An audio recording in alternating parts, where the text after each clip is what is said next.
মিঠি রানিও একদম রেডি, যেহেতু আজকে ওর হাতে খড়ি হবে। দেখতে দেখতে কিন্তু মিঠি রানিও আমার একটু বড় হয়ে গেল, মানে আজ ওর হাতে খড়ি। এমনিতে তো অনেকেই আঁকিবুকি করতে থাকে, কিন্তু লেখাটা এখনো শুরু হয়নি। এই যে এখন আমরা রওনা দিলাম, এখন যাচ্ছি আমরা যেখানে পুজো হচ্ছে সেখানে আমরা যাচ্ছি। তোমরা আশীর্বাদ করো, আশীর্বাদ আবিষ্কার করো। আশীর্বাদ বলো, আশীর্বাদ হ্যাঁ করো, করো। নমস্কার, হাত জোর করে একটা নমস্কার করে দাও। শোনো না, হাত জোর করে নমস্কার করে দাও। নমস্কার, নমস্কার করে দাও সবাইকে।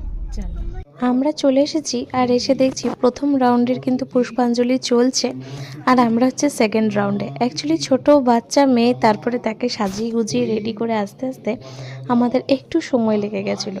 আর এখনও দেখছি অনেকে অঞ্জলি দেয়নি, তার জন্য ভাবলাম ঠিকই আছে, আমরাও